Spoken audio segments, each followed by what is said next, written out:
Parenting जो है वो इट्स अ जर्नी, बहुत निरंतरता चाहिए आपको हर काम में।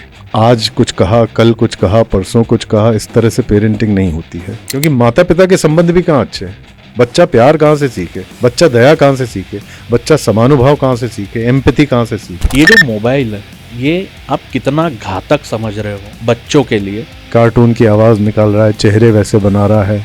जैसे आप मोबाइल नहीं देते हैं और गुस्सा है और जिद है, सब कुछ है, तो इनके व्यवहार में जो परिवर्तन आता है, इंस्टेंट चिड़चिड़ापन बहुत आ जाता है, एग्रेसिव हो जाते हैं, कई बच्चे बहुत वायलेंट हो जाते हैं, चीज़ें फेंकते हैं। कि भाई एक 90s का जो बच्चा था वो कैसे एक्टिव था, वो कैसे टाइम पास करता था, और अभी का जो बच्चा है वो कैसे टाइम पास कर रहा है। आप बच्चे पैदा कर रहे हैं तो आप एक नई पीढ़ी को तैयार कर रहे हैं जो आके सामाजिक और देश के लिए बहुत काम करेगी। रोल मॉडल्स नहीं बचे, रोल मॉडल्स चुनने में गलती होगी। अब शाम का वक्त IPL में निकल जाएगा, फिर आपसे एक सट्टा खेलने वाली पीढ़ी तैयार कर रहे हैं क्या? चाइना क्या रील प्रतिबंधित हैं क्योंकि वहाँ पे ओलंपिक के लिए तैयार होता है बचपन से बच्चा। हमारे यहाँ किस चीज़ के लिए तैयार कर रहे हैं, क्लियर तो है ना विजन। लाड़ प्यार ठीक है, आप प्यार करिए खूब, लेकिन सर पे मत बिठाइए। यही बच्चे थोड़ा सा बड़े होते हैं तो सबसे पहला हाथ माँ बाप पे चलता है, दादा दादी पे चलता है, वो भी ऐसे ही टल जाती है बात की। और अभी वो छोटी गाड़ी की जिद पे अड़ा था और वह साइकिल आ गई है, 10वीं में 9वीं में और छोटी उम्र में मोटरसाइकिल आ जाएगी। और फिर कहीं एक्स्ट्रा पैम्परिंग हुई तो फिर वो फुटपाथ में सोए हुए लोगों के ऊपर चढ़ जाएगी। कुछ समय पहले का एक इंसिडेंट है, एक बच्चे ने अपनी माँ का सर फोड़ दिया था क्योंकि उसने उनसे मोबाइल छीन लिया। मतलब जैसे आपने बोला ना कि बच्चे को उस मशीन से प्यार हो जाता है, तो बच्चे को अपनी माँ से प्यार नहीं था, उसको उस मोबाइल से प्यार था। उसने अपनी माँ का सर फोड़ दिया और वापस मोबाइल लेके बैठ गया। Love is rare and pampering is very common.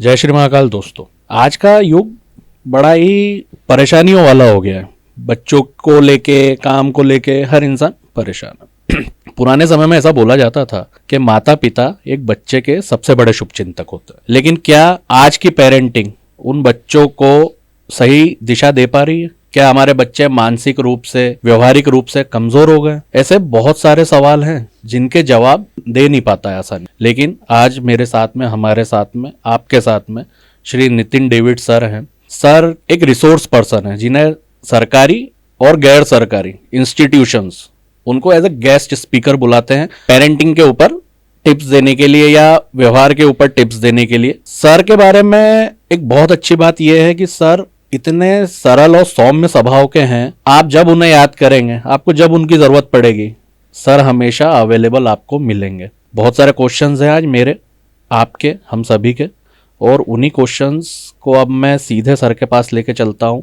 सबसे पहले तो हम ये जानते हैं कि आज नितिन डेविड सर जो हमारे साथ में हैं, जो आज हमारे स्टूडियो में पधारे हैं, जितना अपना अमूल्य समय हमें दिया है, वो वास्तविकता में है कौन?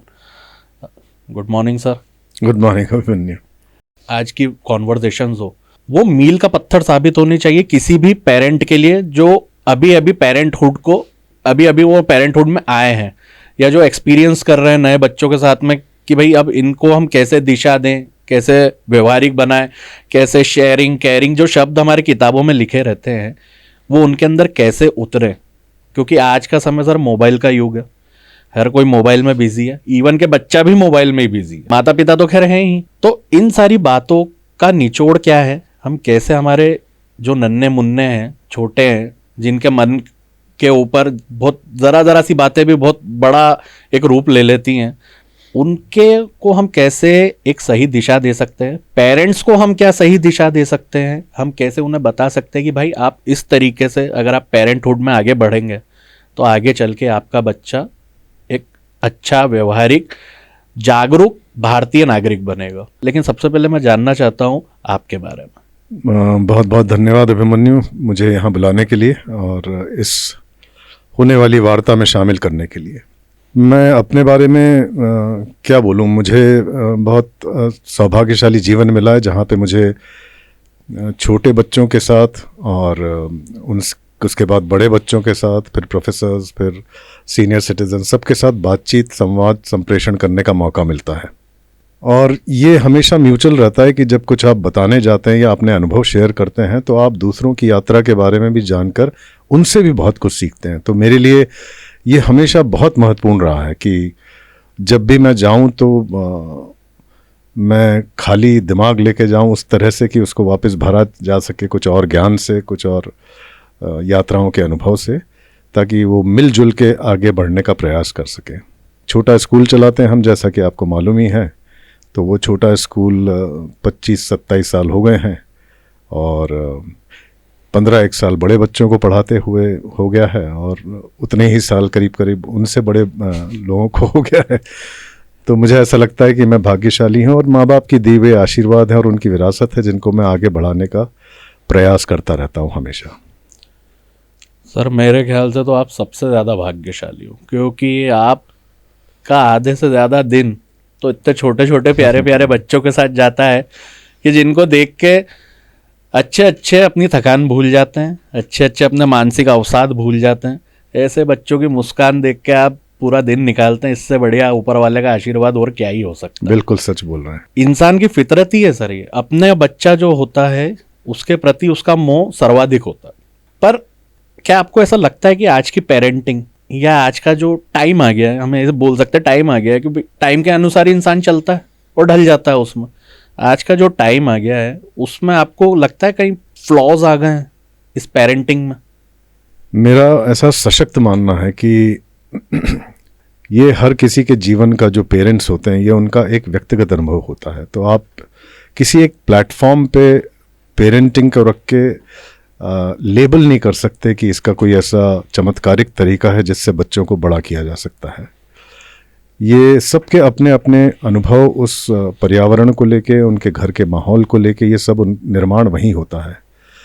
तो उस हर बच्चे की ज़रूरत अलग होती है, हर बच्चा अलग होता है, यूनिक होता है।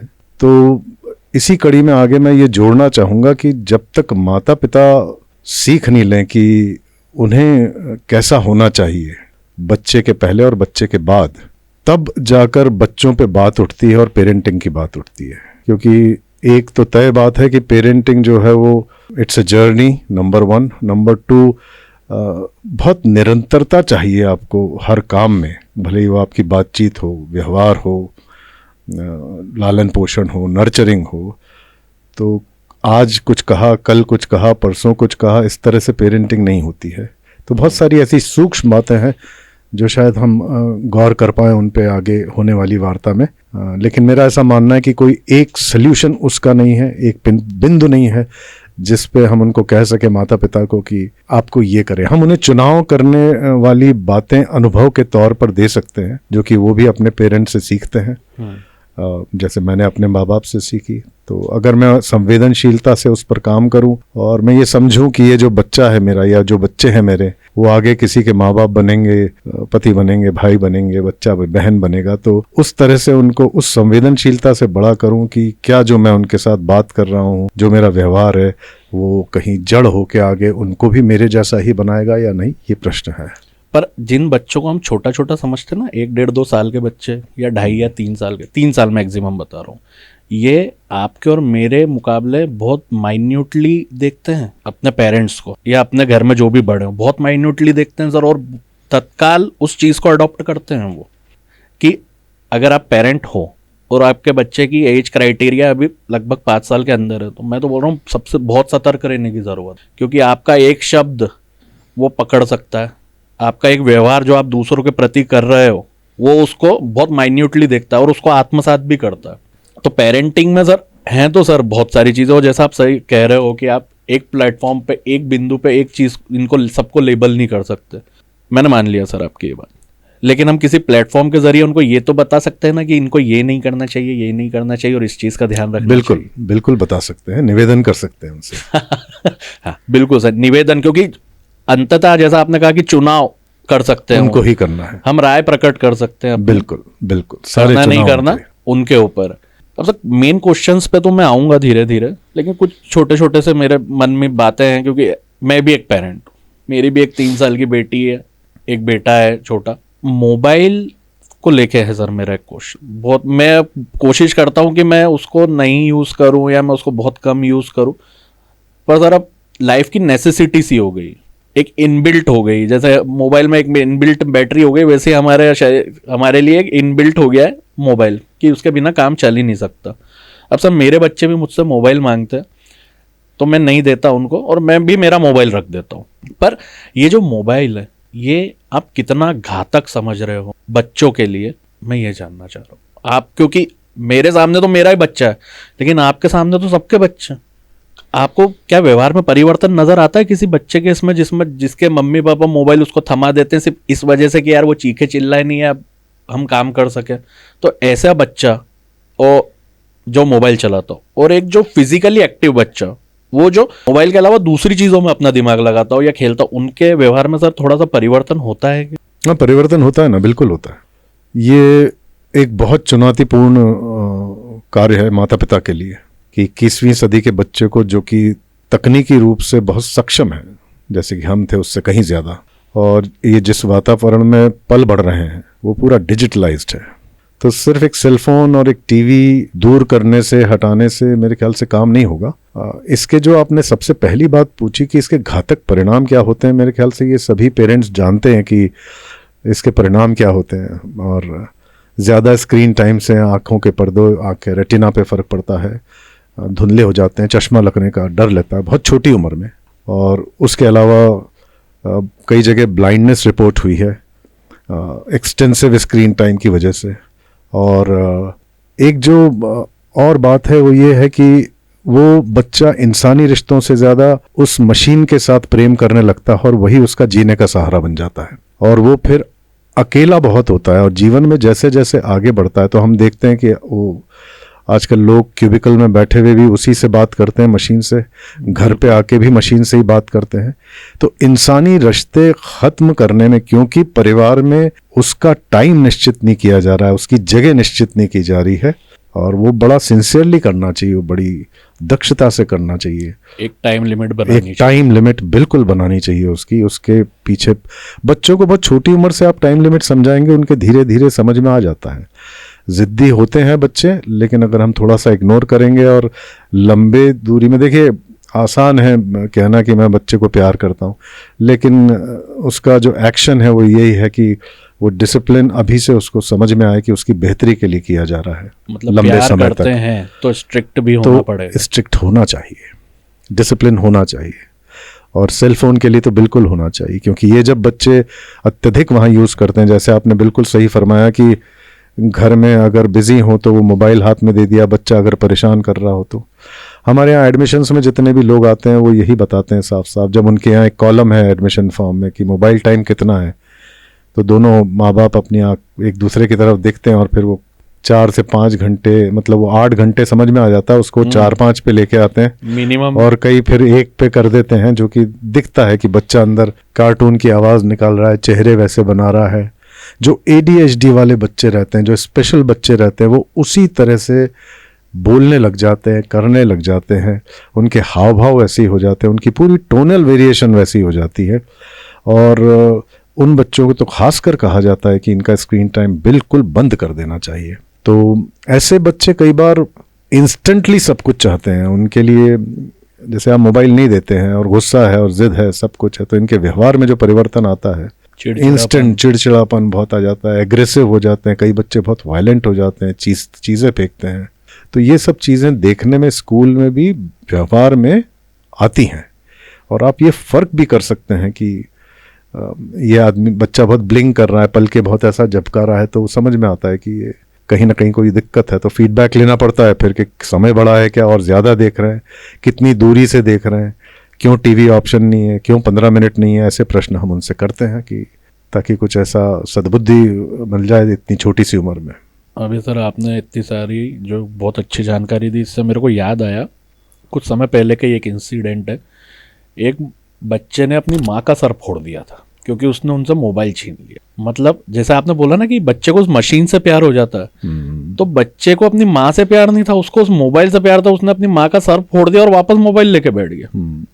कोई लिमिटेशन नहीं है एग्रेसिवनेस की, बहुत ज़्यादा परेशानियां आ रही। और सबसे ज़्यादा परेशानी तो मेरे ख्याल से सर जो माता पिता जो है ना, जो दोनों ही वर्किंग है, उनके साथ में सबसे ज़्यादा परेशानी है ये वाली, क्योंकि उनकी भी मजबूरी है, देखा जाए तो उनकी भी मजबूरी है, क्योंकि वो अपना बच्चा किसी के पास हैंड ओवर करके जा रही है। अब वो कैसे देख रहा है, क्या देख रहा है, कौन चिंता पाल। बिल्कुल ठीक बात है। चिंताजनक है, चुनौतीपूर्ण है, लेकिन एडिक्शन है।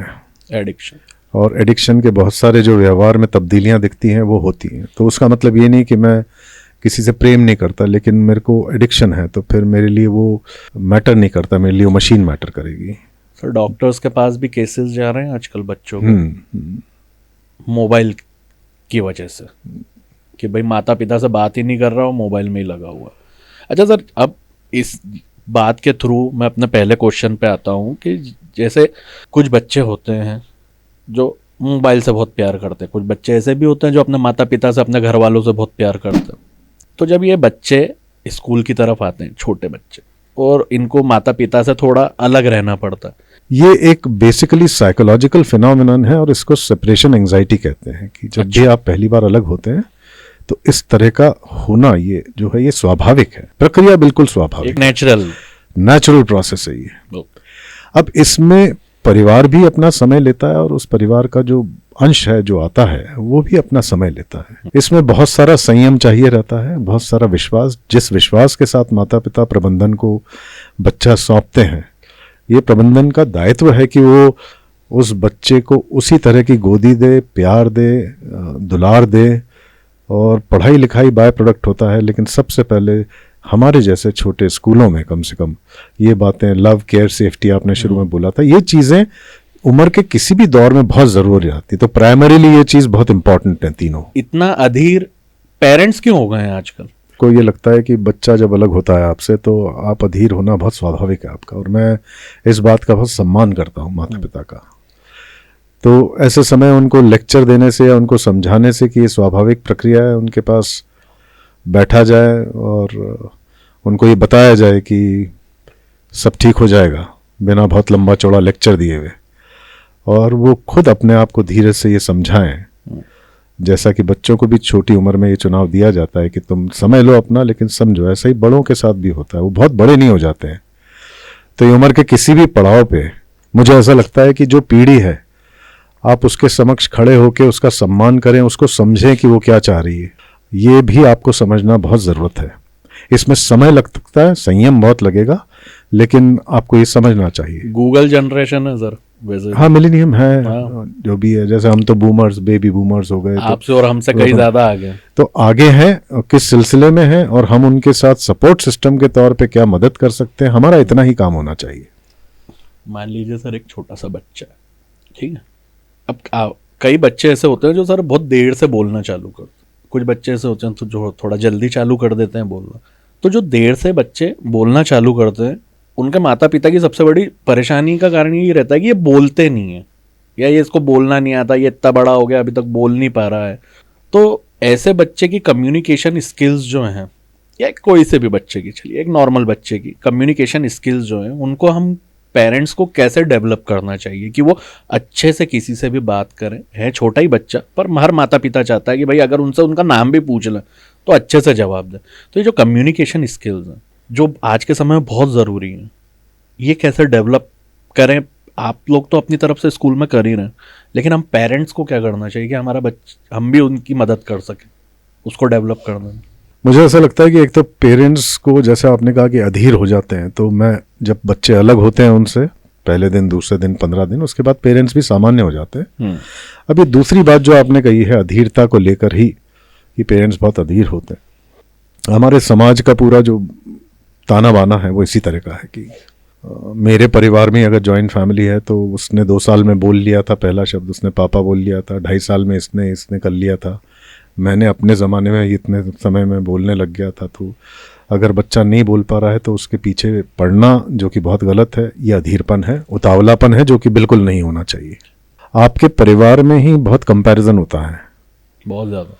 तो वो जल्दी कहाँ से आता है शब्द? वो जल्दी इसलिए आता है कि जब आप कहीं देखते हैं तब आपको गति का अनुमान होता है। तो आप अपने बच्चे की गति, जो आपको उसके साथ गति रखनी है, वो आप भूल जाते हैं और आप उस गति से मैच करने लगते हैं जो आपके बच्चे की शायद नहीं है।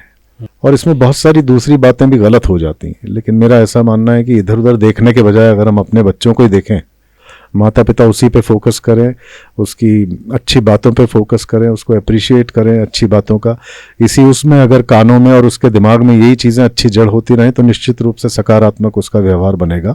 जहाँ तक आपने इससे पहले वाली बात अधीरपन को लेके कही थी कि बोलने को लेके और कम्युनिकेशन स्किल्स की बात थी। कम्युनिकेशन स्किल्स बहुत वृहद बात होती है, अपन साधारणतः उसको कह देते हैं कि कम्युनिकेशन स्किल्स, तो वो सिर्फ संवाद या संप्रेषण नहीं होता है।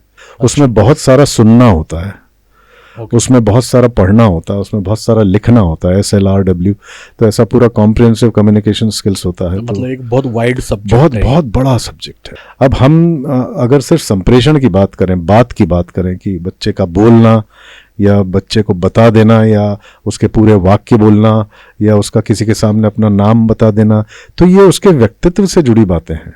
ये इसमें आप सिखा नहीं सकते कुछ, इसमें आप जल्दबाजी नहीं कर सकते।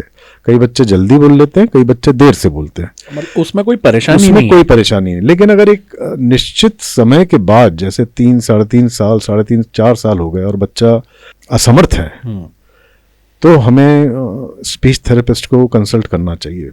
मेरे ख्याल से, मुझे ऐसा लगता है अनुभव के तौर पे, कि 3 साल में एक बार मिल लेना चाहिए, एक काउंसलिंग सेशन हो जाना चाहिए, एक असेसमेंट हो जाना चाहिए, ताकि जो काम 4 साल के बाद अगर उसको सेशंस लग रहे हैं तो वो 5-7 सेशंस लग रहे हैं, और अभी वो एक आध सेशन में या सिर्फ एक काउंसलिंग से ही हम माता पिता को समझ में आ जाए तो हम उसको दूर कर दें। और जनरली जो पेडियाट्रिशियंस होते हैं, जो जनरली हम जिनको सर्दी खांसी वायरल बुखार में दिखाने जाते हैं, थोड़ा सा उनका अप्रोच इस कोरोना के बाद से भी चेंज नहीं हुआ। मुझे ऐसा लगता है कोरोना के बाद से बहुत वेरिएशंस आए हैं जनरेशन में, तो उनका ऐसा अप्रोच रहता है कि बोल लेगा 5 साल में, क्यों चिंता करते हो। और हमारा ऐसा है कि हमने छोटे स्कूल में देखा कि कई बच्चे, अगर पहले उनका असेसमेंट नहीं हुआ थोड़ा सा, बहुत सारे ऐसे बच्चे, तो वो देर लगती है उनको, फिर उनको बड़े स्कूल में जब जाते हैं वहाँ परेशानी होती है व्यावहारिक रूप से। वहाँ कोई ध्यान देने वाला नहीं होता जैसे छोटे प्रबंधन स्कूलों में होता है। ओके सर, तब वो स्पीड मैच नहीं करता, तब वो स्पीड मैच नहीं करता, और तब बहुत सारा स्ट्रेस होता है उसको, और फिर माता पिता भी बहुत पीछे पड़ते हैं। बच्चे की हालत तो ठीक होती ही नहीं होती है, माता पिता भी दुविधाग्रस्त रहते हैं पूरे समय। तो ऐसी स्थिति का निर्माण नहीं करना। अगर कुछ तकनीकी प्रॉब्लम है, अगर कुछ तालू से रिलेटेड प्रॉब्लम है, कहीं कुछ अटक रहा है, तो उसके लिए डॉक्टरी सलाह है। अगर देर बाद बोल रहा है तो थोड़ा इंतज़ार कर लें, संयम रख लें, और अगर कुछ और सलाह चाहिए तो अपन एक असेसमेंट करवा लें उसका साइकोलॉजिकल, तो समझ में आ जाता है। मेरे ख्याल से मतलब 4 साल तक नहीं बोल रहा तो मतलब वो फिर अलार्मिंग स्टेज है। अलार्मिंग नहीं भी हो तो भी एक बार अवेयरनेस के तौर पे जागरूक मेरे ख्याल से हर माता पिता को होना चाहिए अपने बच्चे को लेके। बिल्कुल। और हमारे यहाँ पे भी हमने बहुत सारी ऐसी ट्रेनिंग सेशंस भी रखवाए हैं जो स्पेशल बच्चों के लिए या स्पीच के लिए। ये हम टीचर्स को ट्रेन करते हैं कि आप ये ऑब्जर्व करो, ABCD 1 2 3 4 इट्स ऑल राइट, लेकिन हम इस जगह पे बच्चों के साथ कुछ मदद कर सकें, माता पिता को बता सकें कि इस बात पे थोड़ा और ध्यान दें, ऐसा प्रयास ज़्यादा होना चाहिए। हर बच्चे में ऐसा होता नहीं है, लेकिन आपका दायित्व बनता है कि जिस बच्चे में हो उसको उस नॉर्मल सी में लाने की जल्दी से जल्दी प्रयास किया जाए, कोशिश की जाए। वो जो जिन बच्चों के बीच में बैठा है उनके बीच में वो जल्दी कर लेगा, रेदर देन कि अगर वो दूसरे बड़े स्कूल चले जाता है, अगर वहां पे ध्यान नहीं दिया जाता। हाँ, मैं भी यही कहना चाह रहा हूँ ना। और वो सबसे बड़ी बात क्या होती है कि अगर बच्चा बोलता नहीं है तो वो फिर बता नहीं पाता उसके एक्सप्रेशंस को, भाव को। अगर वो अपने भाव नहीं बता पाएगा तो फिर वो एग्रेसिव होगा, वो वायलेंट होगा, वो चीजें फेंकेगा। एक सर क्वेश्चन है, पैम्परिंग एक बच्चे की हर माता पिता करता ही है। माता पिता क्या, दादा दादी चाचा चाची घर का जितना होता है, अगर वो घर में सबसे छोटा तो सब उसको पैम्पर करेंगे। लेकिन कुछ केसेस में आजकल ऐसा देखने में आ रहा है कि भाई एक एक्स्ट्रा पैम्परिंग हो रही है। एक्स्ट्रा मतलब बहुत ज़्यादा ही चिंता हो रही है, हद से ज़्यादा चिंता हो रही है कि बच्चे को हल्की सी चोट भी नहीं आ जाए, खरोच भी नहीं आ जाए, वो उसके मुंह से कभी वो रोना सुनना ही नहीं चाहता। तो जो एक्स्ट्रा पैम्परिंग आजकल हो रही है, ये कितनी खतरनाक हो रही है सर? मेरे ख्याल से अभिमन्यु, ऐसा कहा जाता है कि love is rare and pampering is very common. प्रेम जो है वो है ही नहीं कहीं, बहुत रेयर है इन रिश्तों में। यहां सिर्फ पैम्परिंग है। ओके। और अगर पैम्परिंग है तो प्रेम नहीं है। अच्छा। तो लाड़ प्यार का मतलब क्या होता है, ये घर पे सबको समझ में आना चाहिए। इसके नुकसान क्या होते हैं, ये इससे अवगत होने के बाद लोग आंच मीच कर भी सब इच्छाएं पूरी करते रहते हैं। घर में कई बार एक आवाज नहीं रहती है।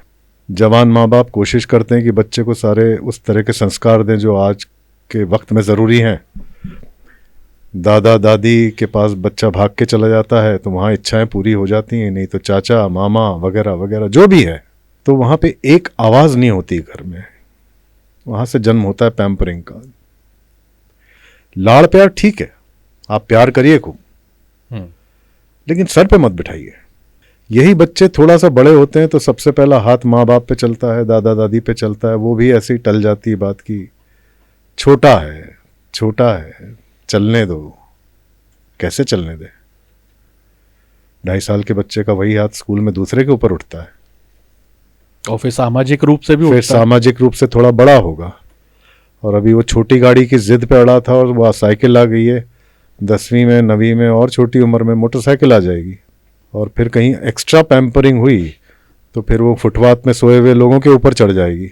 हो सकता है, बिल्कुल हो सकता माफ़ी चाहता हूँ। मेरा ऐसा मानना है कि पैम्परिंग बिल्कुल गलत बात है और ये होनी नहीं चाहिए, क्योंकि अपने उस बात को समझते नहीं लोग कि अगर मैंने टॉफ़ी मांगी है तो ये तुम्हें दी जाएगी, लेकिन इसकी आदत नहीं बनाई जाएगी। इस बात पे अडिग होना चाहिए। टाइम आउट होने चाहिए हर चीज़ के, आपका शेड्यूल होना चाहिए हर चीज़ का। और आप पैम्परिंग से ये कर रहे हो कि जैसे आपने कहा बिल्कुल ठीक, कि आंसू भी नहीं गिरे और इच्छा पूरी हो जाए। मतलब हाँ, बच्चे ने इधर बोला और उधर हो जाना चाहिए। मतलब रोया तो बहुत बड़ी बात हो जाएगी, आवाज़ तो चीत्कार तो सुन ही नहीं सकते, दिल दहल जाता है और सच में दहल जाता है।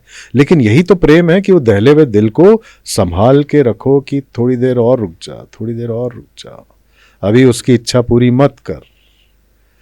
ये धीरे धीरे इच्छाओं में बढ़ोतरी होगी, आकार बड़ा हो जाएगा, फिर तू असहाय होगा। अभी से वो मत कर जो आगे तेरे को नहीं करना है। आप हग करो उसको, आप प्रेम करो, आप उससे बातचीत का जरिया ढूंढो, आप उसके टॉपिक सुनो। आप उसकी स्कूल से आने के बाद तुरंत मत पूछो कि क्या हुआ है स्कूल में, ये मूर्खतापूर्ण प्रश्न है। बच्चा बहुत थका हुआ आता है 3 घंटे के बाद, 4 घंटे के बाद। गेट से ही शुरू हो जाते हैं लोग कि कैसा रहा, क्या रहा। अरे नहीं बताना उसको, थका हुआ है। 100 में से 4 बता देंगे, 5 बता देंगे, लेकिन प्रश्न गलत है। चिपकाओ और ले जाओ घर पे। थका हुआ है, घर जाके हाथ मुंह धुलाओ, कुछ खिलाओ, इच्छा है, और नहीं तो सुला दो, आराम करने दो। और जरूरी नहीं कि उसी शाम को बताएगा, वो 15 दिन बाद बताएगा फिर कि मैडम ने डांस कि ये करवाया था, वो करवाया था। तुम्हारे को ऐसा टाइम टेबल क्यों चाहिए उसके साथ जो उसके निर्माण में अवरोध उत्पन्न कर रहा है बार बार? वो नहीं कह पा रहा है कि नहीं यार मेरा मूड नहीं अभी। हमारा भी होता है, बड़ों का होता है कि नहीं अभी मत पूछो यार, या हम भी थाने जैसी जवाब दे देते हैं, कैसा रहा दिन, ठीक रहा, अच्छा रहा, बात खत्म, संवाद खत्म घर में। तो बातचीत करना अपने आप में एक बहुत बड़ी कला है। उससे ओपन एंडेड क्वेश्चंस सीखना, अपने को बोलना और उसकी जहन तक पहुंचना, ये बचपन से माता पिता को आना चाहिए। और सबसे बड़ी बात, उनको बहुत अच्छा श्रोता होना चाहिए। प्रश्न करना तो सीखना पड़ेगा सबको, ऐसा मेरा मानना है, लेकिन उनको श्रोता बहुत अच्छा होना चाहिए। This is love, not pampering. Not pampering. Pampering is मुझे चॉकलेट चाहिए, थोड़ी देर बाद मुझे आइसक्रीम चाहिए, मेरे को आइसक्रीम के बाद पानी भी पीना है, उसके बाद फिर बच्चे को मत बोलिए आप कुछ। Love him. एक श्रोता बनना चाहिए। हाँ, डिसिप्लिन, मैनर्स, एटिकेट्स, व्यवहार कुशलता, नेगोशिएशन, यही तो लाइफ स्किल्स इनको अभी नई शिक्षा नीति में सब सीखनी पड़ेंगी। अभी सर आपने ये वाली जो बात बताई ना, इससे मेरे को मेरा ही एक पर्सनल अभी याद आया है। अभी थोड़े दिन पहले मैं मेरी बेटी को लेके गया था बाज़ार, तो उसने मेरे को बोला कि पापा मेरे को ये खिलौना चाहिए। तो मैंने उसको बोल दिया, मैंने हाँ दिलाऊंगा, मैंने लेकिन अभी टाइम नहीं, अभी हम जिस काम के लिए आए हम वो काम करेंगे और अभी हम घर जाएंगे क्योंकि मम्मी इंतज़ार कर रही है। घर आने के बाद उसने कम से कम 1-1.5 घंटे तक मेरे को परेशान करा कि पापा आपने मेरे को खिलौना नहीं दिलाया, पापा आपने मेरे को खिलौना नहीं दिलाया। तो फिर मैंने उसको बोला, मैंने ऐसा ज़रूरी नहीं है कि जितनी बार बाजार जाएंगे उतनी बार ही खिलौना लेके आएंगे। बिल्कुल ठीक बात है। मैंने जिस दिन खिलौना लेने के हिसाब से जाएंगे उस दिन खिलौना लेके आएंगे, जिस दिन काम के हिसाब से जाएंगे उस दिन काम करके आएंगे, जिस दिन सिर्फ घूमने के हिसाब से जाएंगे उस दिन घूमने के हिसाब से जाएंगे। बिल्कुल ठीक। मैंने ये ज़रूरी नहीं है कि आप मेरे साथ जितनी बार बाजार जाओगे उतनी बार मैं आपको खिलौना दिलाऊंगा। मैंने ऐसा नहीं हो पाएगा। तो थोड़ी देर इधर उधर कूदी फांदी, चिड़चिड़ चिड़चिड़ करी, फिर अपने खेलने में लग गए और भूल गई उस बात को। और अभिमन्यु, ये बच्चे जो पैम्पर्ड रहते हैं ना, ये इंटरपर्सनल रिलेशनशिप, मतलब ये आपस में दोस्त बनाना, संबंध बनाना, प्रॉब्लम सॉल्विंग, ये सब में बहुत परेशानी आती है इनको, वीक हो जाते हैं इसमें। ये इंडिपेंडेंट नहीं हो पाते हैं, ये वीक रहते हैं, ये सब ओवर डिपेंडेंस हो जाता है इनका, ये डिपेंड करने लगते हैं हर बात के लिए सामने वाले पे। तो सर ये जो आज के समय में हम जैसे केसेस सुन रहे हैं कि भाई बच्चे ने गलत कदम उठा लिया, ये करवा लिया, तो अगर देखा जाए जैसा आप कह रहे हो कि ये बच्चे ऐसे वीक हो जाते हैं, तो ये अत्यधिक पैम्परिंग के कारण जो बच्चे वीक हो जाते हैं वही ऐसा गलत कदम उठाते हैं? नहीं, ऐसा कुछ कहा नहीं जा सकता, लेकिन आप उनको ये चीज़ें जो मैंने इससे पहले दोहराई कि वो बहुत अच्छा इंटरपर्सनल नहीं रहता उनका, आपस में व्यवहार कुशलता, बातचीत, संबंध बनाना, दोस्ती, एडवर्स बहुत इफेक्ट होते हैं, तो ये नहीं कर पाते हैं। फिर क्या इंस्टेंट सब कुछ चाहिए रहता है, क्योंकि वैसी पैम्परिंग होती गई है उनकी, तुरंत चाहिए रहता है। डिप्रेशन सर जो बड़ों को होता था आजकल बच्चों को भी हो रहा है, तो ये क्या उसका एक रीज़न हो सकता है? हो सकता है, एक रीज़न हो सकता है। फिर क्या होता है, जब आप बड़े होते हैं और आपके पास आपका सपोर्ट सिस्टम वीक होता जाता है, नहीं रह पाता है, तो फिर आप अकेले वो सब लड़ाई लड़ ही नहीं पाते हैं जो आपको लड़नी चाहिए थी या सिखाई गई होती पहले। आपने कुछ सिखाया नहीं, आपने कुछ भी नहीं सिखाया, बच्चे को अकेला कर दिया, गिरने से पहले उठा लिया, आंसू छलकने से पहले पोंछ दिए, जबान से इच्छा पूरी निकलने होती थी और तुमने वो चीज़ हाथ में पहले रख दी, तो ये क्या है? This is extra pampering, it's very harmful, this is harmful, बच्चे की ग्रोथ के लिए harmful. Yes, very harmful. he or she would not become an independent person. तो इट्स बेटर कि पेरेंट्स इस बात को समझें कि भाई लव, जैसा आपने बताया, love is rare, very rare, and pampering is normal. हाँ, पैम्परिंग हर घर में होती है, बहुत होती है, उसके नतीजे भी अच्छे नहीं होते। इसको डाइवर्सिफाई करना चाहिए, उनको समझना चाहिए। हाँ, उनको प्रेम का मतलब समझना चाहिए। यस, प्रेम का मतलब समझना चाहिए। ये तो प्रेम नहीं है, अपने आप बंद हो जाएगी। ये प्रेम नहीं है जो कर रहे हैं वो, जिसके बारे में हम आप बात कर रहे हैं। ये एक अति से ज्यादा अति वाली चिंता है हर कि भाई घर में। बच्चे को हल्का सा भी दुख दर्द उसको पहुंचा ही नहीं है। भाई अगर पहुंचेगा नहीं तो वो समझेगा कैसे कि क्या बिल्कुल होता है? ठीक बात है, और उसको हैंडल कैसे करेगा फिर? बिल्कुल ठीक बात है। बच्चा भूखा होता भी नहीं है सर, माँ जबरदस्ती खिलाएंगे। अरे भाई उसको भूख लगने दो, उसको उस इमोशन को समझने दो कि मेरे को भूख लग रही है, वो खुद आगे से मांगेगा आपसे। इसलिए शुरुआत में कहा गया था कि पेरेंटिंग का मतलब संयमित होना है, बहुत ज़्यादा संयम चाहिए। और शादी के पहले जैसे थे और शादी के बाद बहुत अंतर आ फर्क जाता है, है, लाइफ अप बहुत डाउन फर्क हो जाती है। बिल्कुल, आपको अपने आप को बहुत याद दिलाना पड़ेगा कि वो छोटा सा जो बच्चा घर में घूम रहा है वो आगे बड़ा होगा, वो भी ऐसे ही रिश्तों में फंसेगा, जाएगा, उसको निभाएगा, तो उसका तरीका क्या होगा ये आप सुनिश्चित करिए। अब सर इसी बात से रिलेटेड मेरा अगला क्वेश्चन है, ये जो 90s के बच्चे थे और अभी के जो बच्चे हैं, इनका सर थोड़ा सा आप डिफरेंस बताइए हर तरीके से, हर एस्पेक्ट में, कि भाई एक 90s का जो बच्चा था वो कैसे एक्टिव था, वो कैसे टाइम पास करता था, और अभी का जो बच्चा है वो कैसे टाइम पास कर रहा है, वो कैसे एक्टिव है। क्या अंतर है उस 90s के बच्चे में, क्या अंतर है, और आज का जो बच्चा उसमें क्या अंतर है? मेरे ख्याल से जनरेशन इवॉल्व होती है पीढ़ी दर पीढ़ी, 60 की हो, 70 की हो, 80 की हो, 90 के दशक की हो, या अभी 21वीं सदी की, ये पीढ़ी इवॉल्व हो रही है। और जब इवॉल्व होती है पीढ़ी तो वो अपने आसपास के माहौल को और बदलते हुए परिवेश को लेके, एनवायरनमेंट को लेके होती है। फ़र्क कुछ नहीं है, सिर्फ सिचुएशंस या जो रिसोर्सेस उपलब्ध थे उनका फ़र्क है। ओके, जो मेरे को एक सीधी सी एक कॉमन बात लगती है हर क्षेत्र में। फिर आप उसको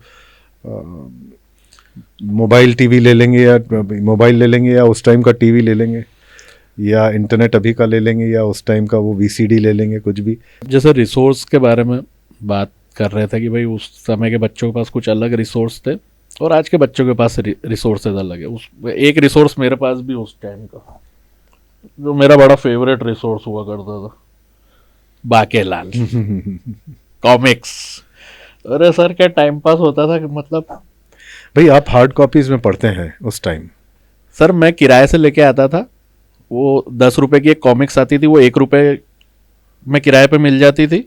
वो जो बड़ी मोटी वाली आती थी 25 रुपए वाली, वो 2 रुपए में किराए पे मिलती थी, वो दिन भर के लिए मिल जाती थी। उसमें मैं तो पढ़ता ही था, हमारा पूरे परिवार के सारे बच्चे पढ़ते थे उसको बारी बारी से, कम से कम 2-2 बार पढ़ते। हमारा सबसे बड़ा रिसोर्स था ये उस समय का, कॉमिक्स थी। बहुत सारी कॉमिक्स थी उस टाइम पे सबके लिए। और अभी इंटरनेट है तो मेरे ख्याल से अभिमन्यु कुछ है ही नहीं, आपको पढ़ाई की बात हो, एजुकेशन की बात हो, तो एजुकेशन में ट्रेडिशनल मेथड था पढ़ाने का, प्लस टेक थी हल्की सी। लेकिन अभी तो पूरा इंटरनेट बेस्ड हो गया, आपकी सारी रिसोर्सेज, आपको ऑनलाइन रिसोर्सेज इतनी है कि स्मार्ट कुछ करना है, क्लासेस। स्मार्ट सब कुछ, यूडेमी से लेके सब कुछ है। तो everything has been changed.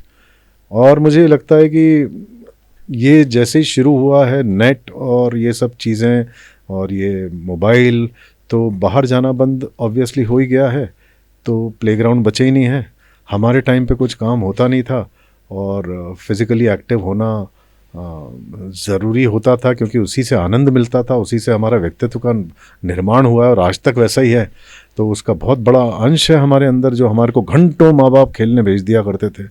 Sir 8-8 घंटे क्रिकेट हाँ, खेलते थे, 8-8 हाँ, घंटे। ऐसे ही मतलब कुछ माता पिता ढूंढ ढूंढ के ढूंढ पकड़ के, पकड़ के हाँ। लाते थे, भैया खाना खा ले तू, फिर भले ही खेलने चले जाना वापस। अब ये फिजिकल एक्टिविटी का, ये तो आपने खैर फ़र्क पूछा है, वो एक अलग बात हो जाती। लेकिन मेरे को ऐसा फिर भी लगता है कि जैसे मैंने कहा, ये जनरेशन इवॉल्व होती है, तो इवॉल्व होती है तो ये ज़्यादा संवेदनशील है क्लाइमेट चेंज को लेके, ये सोशल जस्टिस को ये जनरेशन लेके ज़्यादा अवेयर है, जो हमारे टाइम में इतना वो नहीं था। चूँकि आज परिवेश बिल्कुल अलग हो गया है, तो इनको एक वो ज़रिया भी मिल गया जिससे अपना जागरूक होने का परिचय भी देते हैं। तो वो वाला भी एक पक्ष इनके इस जनरेशन के पास बहुत है, जिसका सकारात्मक परिणाम भी, नकारात्मक होते ही हर चीज़ के, सकारात्मक वो भी बहुत है। तो मेरे ख्याल से बेसिक चीज़ तो 90s और उसमें यही था कि आपके पास बहुत बड़े बड़े ग्राउंड्स हुआ करते थे, खेलकूद हुआ करता था और दोस्त हुआ करते और थे, दोस्त हुआ करते थे। पलटन होती थी सर, हाँ, फोन पे 15-20 बातचीत, दोस्तों हाँ, की। कुछ, और आपको एक बात बता दूं सर, उस समय मोहल्ला क्रिकेट होता, भाई मेरे मोहल्ले के गली के बच्चे वर्सेस उस गली के बच्चे, और इनाम में क्या 10 रुपए। हमारा भी उस टाइम पे, मतलब I was born in 1963, so 70s, 80s, early 80s, सामने वाले पार्क में सारे झूले और माली बाबा से दोस्ती और वहाँ पे शामें काटना, सुबह बास्केटबॉल ग्राउंड और फुटबॉल, क्रिकेट, हर स्पोर्ट खेला। मेरे ख्याल से वी वर ब्लेस्ड, हमें बहुत आशीष था उस वक्त को लेकर कि वो है मजबूत हड्डियाँ और वो सब लेके आज ठीक चल रहा है अभी तक सब कुछ।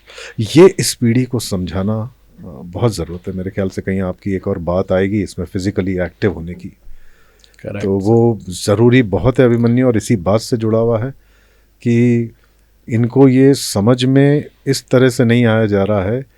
बड़े स्कूलों में भी इनको पहले अवेयर नहीं किया जा रहा है कि इस खेल से क्या होगा, इनको सीधे प्लेग्राउंड पे पटक दिया जा रहा है। अब पटकने से मैं थोड़ा दौड़ लूँगा, मैं खेल लूँगा, फिर मेरे पीरियड्स होते हैं, मेरा रोज़ के लाइफस्टाइल में नहीं है वो। हमारे टाइम पे लाइफस्टाइल में होता था, एग्जामिनेशन डेज को छोड़ के। करेक्ट। बाकी हमारी दिनचर्या में शामिल होता था वो शाम का 1-1.5 घंटा भागना ही है, दौड़ना ही है, कुछ ना कुछ खेलना है आपको।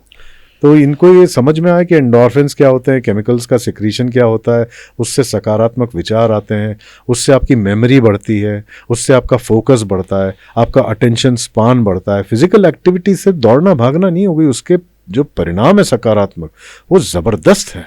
और सर उससे भूख भी बहुत अच्छी लगती है। हाँ, बच्चा हेल्दी फूड खाता है। Appetite generation. फिर चुनाव रहता है, मतलब हमारे टाइम पे जवान थे तो खूब सारा खेल के आने के बाद कौन कितनी कचौरी खा सकता है वो सब चलता था। तो आज के उनको हम ब्लेम नहीं कर सकते जब वैसा खाते हैं, लेकिन अभी चुनाव देने का वक्त आ गया है, क्योंकि खेल गायब हो गया है और खाना भी बिगड़ा हुआ है। दोनों ही चीज़ें कि फिजिकली एक्टिव तो है ही नहीं बच्चे, और खाना जो है वो दोयम दर्जे का है।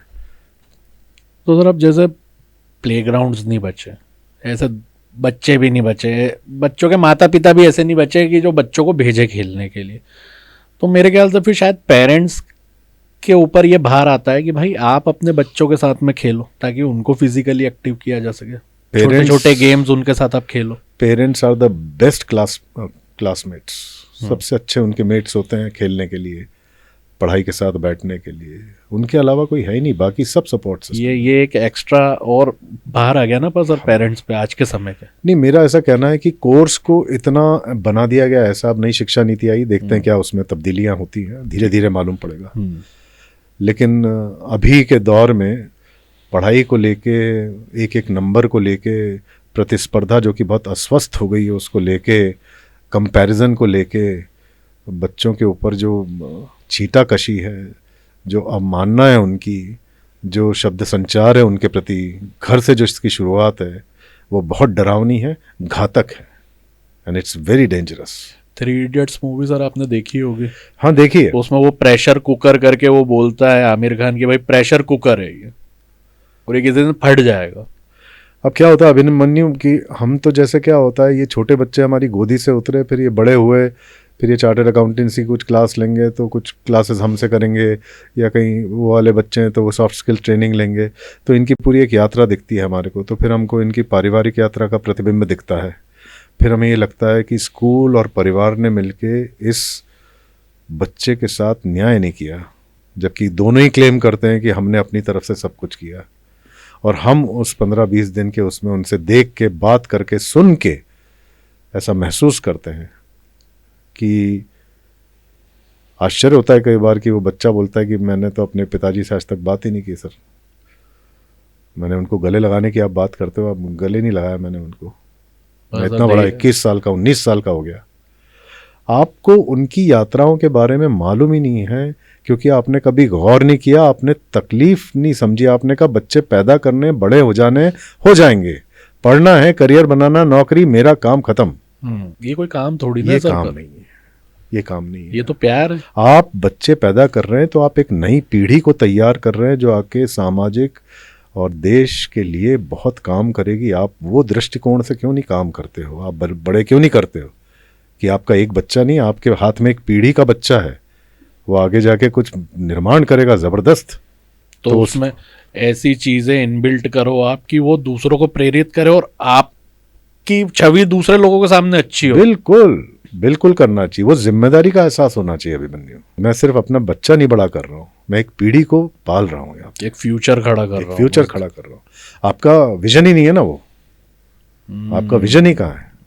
हम कक्षा में अगर पढ़ाने जाएं बड़े बच्चों को, और अगर हम ये सोच लें कि मेरा काम यहाँ से पढ़ा के निकलना है, अर्जन करना है, तो फिर क्या मतलब है? उस 6 घंटे में हमें तो जान देनी चाहिए कि हम तुम्हारे ऊपर निर्भर रहेंगे, तुम यहाँ से निकलोगे तो हम सुरक्षित महसूस कर रहे हैं, क्योंकि सारा भविष्य इस देश का, समाज का, परिवार का तुम्हारे हाथों में है। इतना उसको मोटिवेट कर देना, इतना उसको समझाना चाहिए, समझ में आना चाहिए उस बच्चे को शुरुआत से। एक दिन में चमत्कार नहीं होते। पर सर ये चीज घर से भी चालू होनी चाहिए, घर से ही चालू होनी चाहिए। घर से ही चालू होनी चाहिए। बाकी जो इंस्टीट्यूशंस वो अपना काम करेंगे, वो तो कर, वहाँ तो इंस्टीट्यूशन में मॉरल साइंस का लेसन ही खत्म हो गया है, जरूरत ही नहीं आजकल तो बची। पढ़ाते भी नहीं सर, सब पढ़ाते भी कुछ है ही नहीं। मॉरल साइंस तो एक पहले एक सब्जेक्ट हुआ करता था हमारे टाइम पे, वो तो आजकल होता ही होता नहीं, ही नहीं, कुछ पता भी ही नहीं आजकल बच्चों को मॉरल फिर क्या है, साइंस रोल मॉडल्स नहीं बचे। रोल मॉडल्स चुनने में गलती हो गई। अब शाम का वक्त IPL में निकल जाएगा, दोपहर इसमें निकल जाएगा, तो फिर आपसे एक सट्टा खेलने वाली पीढ़ी तैयार कर रहे हैं क्या? चाइना क्या रील प्रतिबंधित हैं क्योंकि वहाँ पे ओलंपिक के लिए तैयार होता है बचपन से बच्चा। हमारे यहाँ किस चीज़ के लिए तैयार कर रहे हैं? क्लियर तो है ना विजन, दिख ही रहा है।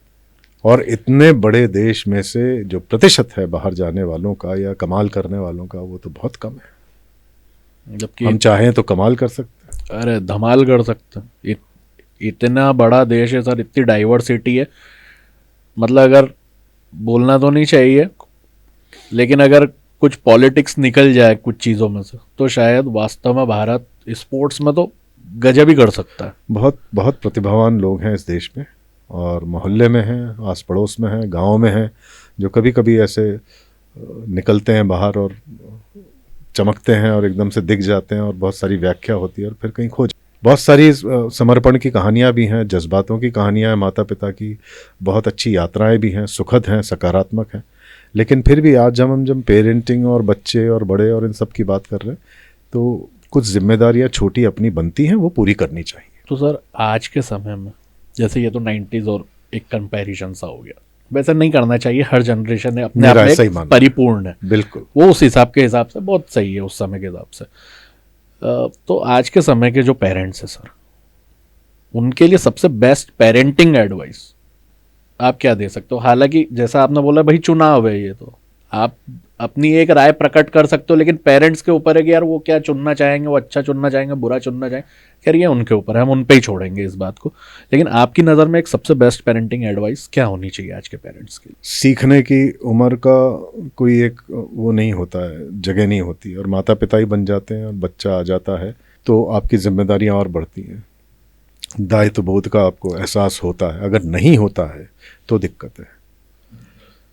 तो मेरे ख्याल से पेशेंस बहुत चाहिए, मोस्ट रिक्वायर्ड। मेरे ख्याल से 24 घंटे में अगर आपका 10 बार पेशेंस टूट रहा है तो सबसे पहली चीज़ तो अपेक्षा यही करनी कि मुझ में पेशेंस किसी तरह से आ जाए, क्योंकि एक बच्चे को पालने में आज 4 लोगों का परिवार भी सक्षम नहीं हो पा रहा है, ऐसा मैं देख रहा हूँ। पूरा परिवार जूझ लेता उस बच्चे के साथ।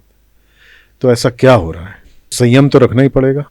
नंबर 2, उसमें जो बहुत मेरे को जो दिखता है या सुनने में आता है कि बच्चों पे हाथ मत उठाइए, उनको मारिए मत और उनको डराइए मत, उन पे चिल्लाइए मत, अपनी भाव भंगिमा पे कंट्रोल करिए। ये वो इतनी लाइटली लेते हैं माता पिता। उनको ये समझ में नहीं आता कि अब्यूज, इमोशनल अब्यूज, भावनात्मक जो बुरी तरह से आप उनको निचोड़ देते हो ना, खत्म कर देते हो अपने शब्द संचार से, उसके घाव जिंदगी भर साथ में रहते हैं बजाय किसी चांटे के। तो मैं ये कहना नहीं चाहूँगा कि आप उनको चांटे मारो, मैं ये कहना चाहूँगा कि न चांटे, न खराब भयानक शब्द संचार, संयम सबसे पहली परिभाषा आपके व्यक्तित्व की होनी चाहिए। ये तो सर टीनेजर्स पे भी एप्लीकेबल होता है। अगर आपका बच्चा टीनेजर हम छोटे के नहीं, हम बहुत एक बड़े बच्चों को भी अभी सम्मिलित कर लिया है, सबको सम्मिलित कर लिया। बिल्कुल, आपकी इस बात ने सर बड़े बच्चों को भी सम्मिलित सबको सम्मिलित कर लिया। तो वो सब नहीं होना चाहिए। दूसरी बात, आप ऑब्जर्वेंट रहिए। एडवाइस का आज के ज़माने में एक एडवाइस नहीं, लेकिन मैं ये उनको बोलूँगा कि आप जागरूक बहुत रहिए, ऑब्जर्व करते रहिए बच्चों को। अगर आपके रिश्ते बहुत अच्छे नहीं हैं, अच्छे का मतलब कि बच्चा हर चीज़ आपको बताता है आके, गलत या सही, तो फिर आपको ध्यान रखना पड़ेगा कि क्या चल रहा है।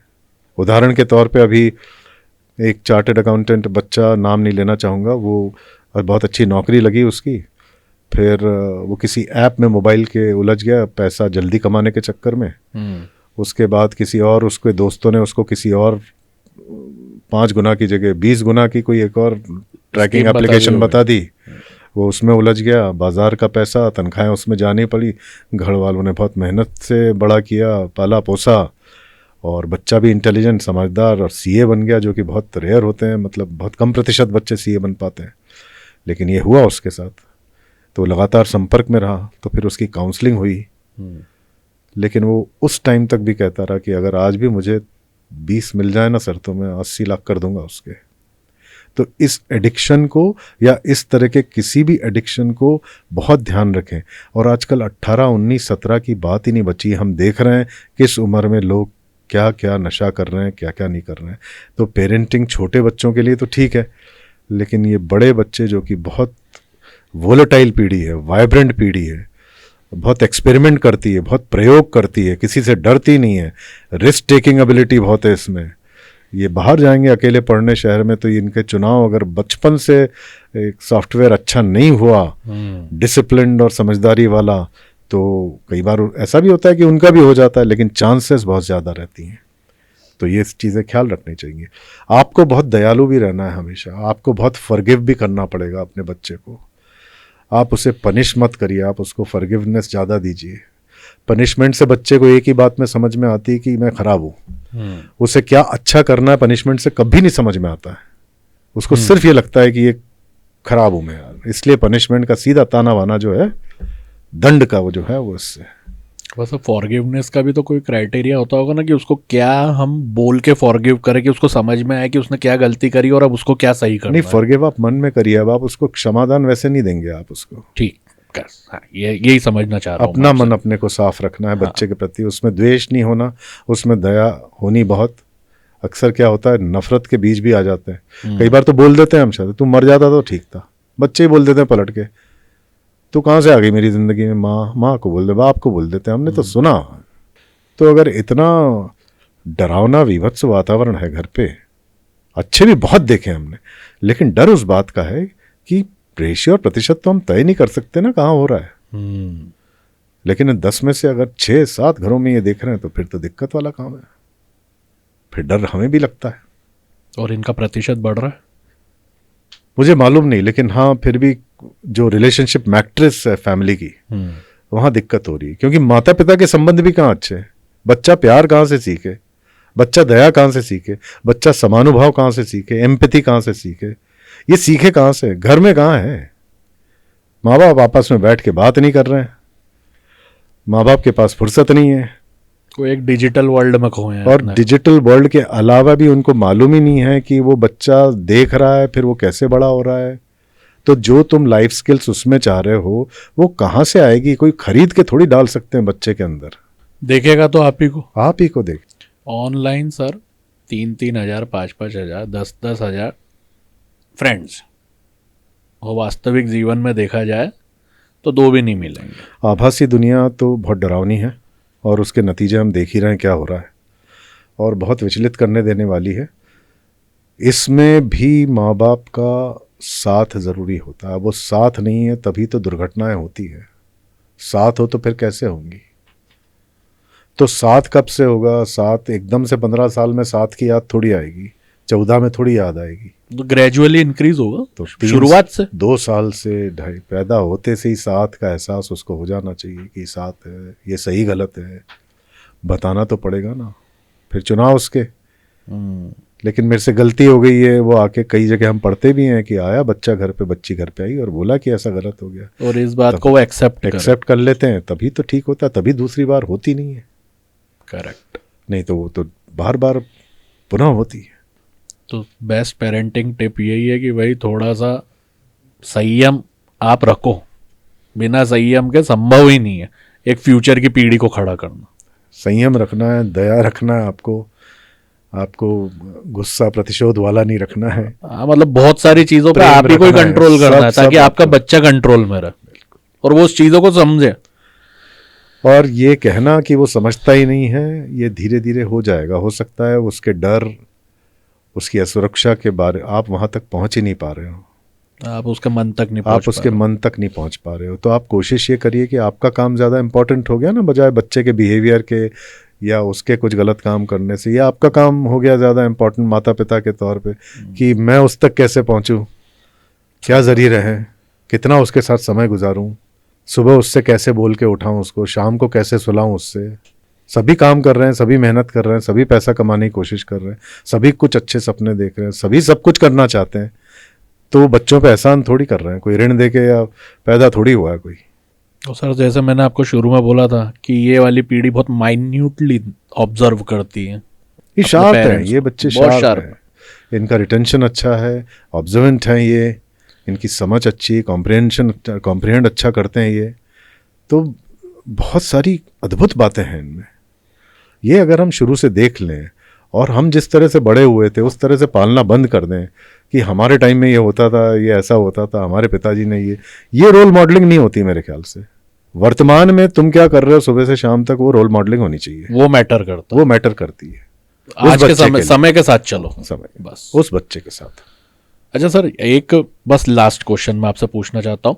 ये आजकल के माता पिता है कि ICSE, CBSE, MP बोर्ड, ये इसमें बहुत फंस जाते हैं। प्ले स्कूल से निकलता है जब बच्चा तो ये एडमिशन्स के लिए कोशिश करते हैं। तो ये जो ICSE, CBSE, MP बोर्ड, ये जो होती 3 चीज़ें जिसमें पेरेंट्स कंफ्यूज हो जाते हैं बहुत ज़्यादा, मैं तो ये कहना चाहूँ, ये क्या होती क्या है, इनमें क्या फ़र्क होता है, इनके क्या फ़ायदे हैं, कैसे पेरेंट्स इसको डिस्टिंग्विश करें कि हमारा बच्चा किस में ज़्यादा फिट बैठेगा, ये थोड़ा सा आप। सब बोर्ड्स अच्छे हैं अभिमन्यु, टू स्टार्ट विथ सब बोर्ड्स अच्छे हैं। Indian certificate school examination ICSE, okay, central board of secondary education CBSE, या मध्य प्रदेश बोर्ड या कोई भी स्टेट बोर्ड, ये प्राइवेट ओन्ड बोर्ड है। ICSE ये सरकार द्वारा संचालित नहीं है। अच्छा, सोसाइटी है बड़ी, ओके, SCIs कुछ है, वो चलाती है इसको। ओके, और इसमें ओवरऑल डेवलपमेंट में बहुत ज़्यादा ध्यान दिया जाता है ICSE में। ओके, मैं इसमें दक्षता नहीं रखता हूँ, सिर्फ इतना मेरी सुपरफिशियल जानकारी है। और इसमें social sciences, literature, apart from science, maths, उस पर और ज़्यादा ध्यान दिया जाता है, इन डेप्थ ध्यान दिया जाता है, तह तक। ओके, प्लस ऐसा कहा जाता है कि कॉन्सेप्ट लर्निंग यहाँ पे ज़्यादा है। अब अगर किसी ने ICSE किया है बोर्ड 12वीं में, तो उसको ये समझ में आना चाहिए कि अगर उसको इंटरनेशनल या फॉरेन यूनिवर्सिटी में अप्लाई करना है आगे, तो उसके लिए बेहतर बोर्ड है। अब हमारा जो CBSE बोर्ड है वो सरकार द्वारा संचालित बोर्ड है, और इस साइंस और मैथ्स का फोकस करिकुलम को लेकर आगे जो सपोर्ट सिस्टम NCERT के थ्रू बनता है, तो JEE, नीट एग्ज़ाम्स, सारी एग्ज़ाम्स जो हैं वो NCERT के जो CBSE की किताब कोर्स करिकुलम है वो उससे जुड़ाव है सीधा। सारे कोचिंग सेंटर्स जो हैं तो ये सब उसका पूरा नेक्सस है पूरा, है ना। तो वो उस तरह से मदद हो जाती है बच्चों को। लिटरेचर और उन पे वहाँ ज़्यादा ध्यान दिया जाता है, अंग्रेज़ी भाषा पे ज़्यादा ध्यान ICSE में दिया जाता है। तो वहाँ एक ओवरऑल डेवलपमेंट की बात है, और यहाँ पे सब्जेक्ट स्पेसिफिक करियर ओरिएंटेशन उसकी बात है। दोनों ही बोर्ड्स बहुत अच्छे हैं, और अभी तो स्कूल ऑफ एक्सीलेंस से भी जो कमाल के बच्चे निकलते हैं तो कह ही नहीं सकते। और अभी जो प्रतिभाशाली बच्चे गाँवों से आ रहे हैं, तो और हर स्टेट का फिर अपना अपना एक पैरामीटर होता है कि महाराष्ट्र स्टेट बोर्ड पहले, अगर मेरे किसी बच्चे को वहाँ जाना है तो महाराष्ट्र स्टेट बोर्ड पहले स्टेट बोर्ड को देगा प्रेफरेंस, फिर CBSE वो वगैरह सब बाद में। तो सबका अलग अलग ऐसा क्राइटेरिया हो जाता है। मतलब कोई पैरामीटर फिक्स नहीं किसी भी स्टेट का, उनके अपने अपने पैरामीटर्स, उनके अपने पैरामीटर्स कॉलेज के एडमिशन्स के हो जाते हैं। लेकिन जो बेसिक चीज़ ऐसा जो मुझे समझ में आती है कि अगर आपको फॉरेन यूनिवर्सिटीज़ में आगे जाना है, वहाँ पे एडमिशन्स लेना है, तो इसका वैल्यू क्रेडेंशियल ज़्यादा है, और ICSE बेस्ट है जी बेहतर विकल्प है। और CBSE आपको कॉम्पिटिटिव तैयारी करवाती है। बिल्कुल सपोर्ट सिस्टम बहुत अच्छा है उसका। तो अब तो मेरे ख्याल से सर ने बहुत इजी लैंग्वेज में डिफरेंस बता दिया है कि भाई ICSE, CBSE और MP बोर्ड आप चुनना आपके ऊपर है, वो आपके बच्चे के ऊपर डिपेंड करता है और आपकी पॉकेट पे डिपेंड करता है कि आप कितना अफोर्ड कर सकते हो। बिल्कुल ठीक बात है। तो आज जो पेरेंटिंग को लेके बातें हुई हैं, जो टिप्स जो हमारे सर ने दी हैं, पेरेंट्स ये जिनको खुद को बदलना है, वर्तमान के साथ चलना है, पुरानी बातों को पीछे छोड़ देना है। आज का बच्चा बहुत आगे है, हर चीज़ में यूनिक है, हर चीज़ में फास्ट है, उसकी ग्रैस्पिंग पावर अच्छी है, उसकी ग्रैबिंग पावर अच्छी है। आपको उससे कदम ताल करना है, ना कि आपके साथ वो कदम ताल करे। आपको अपने बच्चे की स्पीड समझनी है, आपको अपने बच्चे को समझना है, उसके मन तक जाना है। तो सारा निचोड़ यही है इस पेरेंटिंग टिप का कि भाई संयम रखो, शांति, प्यार, इससे हर चीज़ हो सकती है। अधीर ना बनो, किसी दूसरे से कंपैरिजन ना करो। बस यही बातें हैं जो एक पेरेंटिंग में बहुत ज़्यादा ज़रूरी है। तो मैं नितिन डेविड सर को आज बहुत बहुत बहुत बहुत ज़्यादा धन्यवाद देना चाहूँगा, क्योंकि आपकी सर बातों से कुछ कुछ चीज़ें मुझे भी समझ में आई जो मुझको भी अब खुद में चेंज लानी चाहिए, या मुझे खुद में चेंज करनी चाहिए। और जो भाई जो एक्सपेक्टिंग मदर्स एंड फादर्स है, उनके लिए भी कहना चाहूँगा कि भाई आप देखो, इस चीज़ को समझो, अभी समय है, बच्चा कंट्रोल किया जा सकता है, बस आपको थोड़ा सा चीज़ों को शिफ्ट करना पड़ेगा इधर से उधर। और जैसा कि सर ने बोला कि शादी के पहले जैसे तो शादी के बाद, यही सबसे मेन बात है। बहुत अंतर आ जाता है भाई, सब कुछ घूम जाता सब कुछ घूम जाता, और उस एक बच्चे के आसपास सब कुछ हो जाता है। माँ बाप परिवार की सामूहिक जिम्मेदारी है कि वो बच्चे के बेहतरी में जो भी हो सके, जिसमें पैम्परिंग की अतिशयोक्ति बिल्कुल भी नहीं रहे, ना के बराबर रहे, उसके साथ वो समानुभाव से काम करें।